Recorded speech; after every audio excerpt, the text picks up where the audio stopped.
Hey guys, Kyle the Death Knight of Anime here, bringing you again another late night review of One Piece Chapter 890 review. And okay, so right off the bat, I gotta talk about that cover page, and it wasn't so much the design work that caught my eye, although that's pretty sick too, but rather the message on the side that says the ultimate climax of Whole Cake Island. That's basically in the gist of what that little side blurbs, what that little side blurb said on the side of the panel. It said the ultimate climax of Whole Cake Island, and when I saw that, I was like, okay, this means Oda is not playing around. For better or worse, Oda is going to deliver on his first promise. That he said in that interview about how he's planning to end Whole Cake Island arc soon, and finally move into the Wano arc, which, considering we finally got confirmation that this is going to be the ultimate climax of Whole Cake Island, I'd have to say it will probably be in it early into next year. I'd say probably either mid to late January or early February is what I'm thinking. But that might just be my but that might just be my but that might just be wishful thinking. I think maybe within the next 10 chapters. I don't know, but yeah, we'll just have to see. And even more than that, I gotta say, Jinbei was the MVP of this chapter. I mean, all the straw. Don't get me wrong. All the straw hats were putting in work, and I'll get to the entire dynamic of this chapter in a bit. But like we of course see all the straws put in work, but even though it didn't really amount to much in terms of dealing with Big Mom herself, but Jinbei just went all in using everything in his old bag of in his bag of tricks to fight Big Mom and taking charge of the situation when it got the most dire. Like he used everything. He used hockey. He used his fishman karate. He basically used everything he could against Big Mom in order to hold her off. And even then that really wasn't enough. It was really only good enough in order to stall her. So it's like, yeah, Big Mom is a monster indeed. And like I said, the one aspect I really like in this chapter is the teamwork. Because, I have seen... Because the thing is, while I have seen bits and pieces of the Straws working together throughout the New World arcs, I think this chapter really dove into, again, how well they work together as a team and pretty much as an entire unit as a crew. I think the last time I saw a One Piece arc with this scale and level of the Straw's teamwork was through the bark when they were taking on oars. And what made it even better is Brooke mentioning, I think, what the purpose of their little assault was, which their attacks weren't made to take Big Mom out, but rather Zeus. And I don't know if there are going to be people questioning the legitimacy of Big Mom being affected by a lightning bolt, but I think we have to keep in mind that the lightning bolt technically came from Zeus, not Nami. Nami just kind of created the situation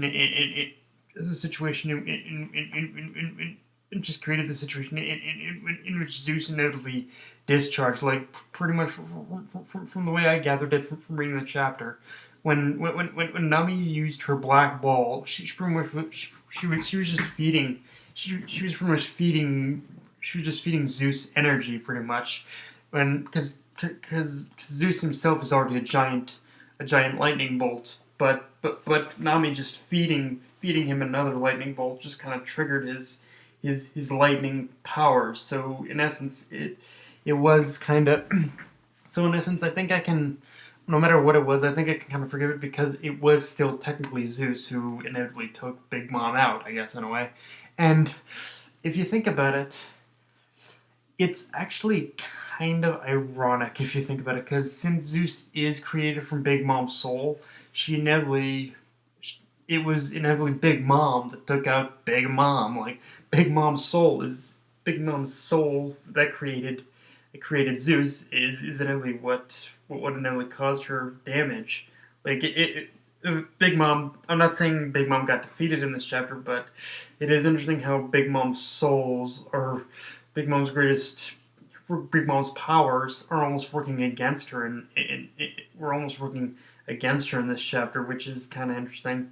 And I think we have seen little inklings of it too, pretty much throughout this whole arc. So, yeah, it is interesting to see how a power as strong as Big Mom's has pretty much such a fatal flaw of when done properly, her own power can be used against her. So yeah, it is kind of fun in that regard.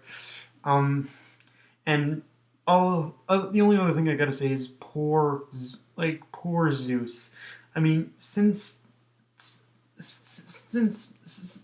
like the one thing about Zeus is that I've kind of felt sorry for him in the sense of ever since he's run into Nami throughout this whole arc, he's only whenever he and Nami are together, Zeus has only ever had two choices in life, which is either serve her or die. That's pretty much only ever been his two choices in life ever since running afoul of Nami. Like Nami is, I guess it fits considering Nami's control over weather, but Nami is Zeus's kryptonite. She really fucking is, and you know what? I gotta say, I really love moments like of seeing Nami being such a badass like this, and just I I guess an evil bitch almost, but I just really love I just really love seeing all these bits where Nami takes charge because I'm not gonna lie, it was a while ago, but I never really did a video on it, but I saw a poll where Nami was voted in the top five worst females in anime, and you know what?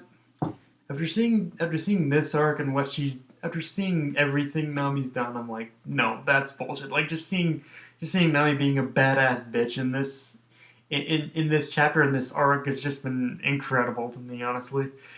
And yeah, whenever Nami and Zeus are together, it just creates all kinds of hilarity, but also again, I feel sympathy for Zeus at having to deal with Nami sometimes too. But yeah, it's Zeus. I feel you, man. When you meet a girl like Nami, you only ever have two choices: surrender to her or die. But yeah. Now, in the end of the aside from all that, in the end of the chapter, we see Big Mom riding on Prometheus. And all I have to say to that is, Jinbei, I hope you have enough of your fishman strength to summon a tidal wave, because you're gonna need to keep Prometheus away from the ship. Either that, or fingers crossed that we get some sun pirate backup soon, or just something to keep Prometheus from burning the ship. Because Jinbei did mention in this chapter that Sunny suffered minimum to slightly mild amounts of damage, but if Prometheus manages to get near them, I think even the Sunny will find itself in a major trouble. Now, having said that, one small panel moment I did notice Oda focused on in this chapter was Carrot covering her eyes with her hat. So the one thing I can take away from that is this could mean with the whole miniature panels we got of Carrot covering her eyes. I think this means that we might be able to it looks like that Carrot is gonna risk going into her Sulong transformation again in order to save them. And I'm kind of split on that because on one hand, it's all fine and good, but Oda, please don't kill Carrot yet. You've already revealed how epic she is and just how epic the minks are in general. So please don't kill that for us. Like we've just seen Carrot's true power, and we just want to see more of her. We just want to see more and more. And now that we see just how truly epic Carrot is, we just want to see more and more and more of her. So please, Oda, I'm actually begging you, don't kill Karen. That's pretty much all I have to say on that. But yeah, guys, that's pretty much my review. If you enjoyed the video, like, comment, subscribe, or follow me on Twitter and Facebook. That's not me. Signing off. Later, guys.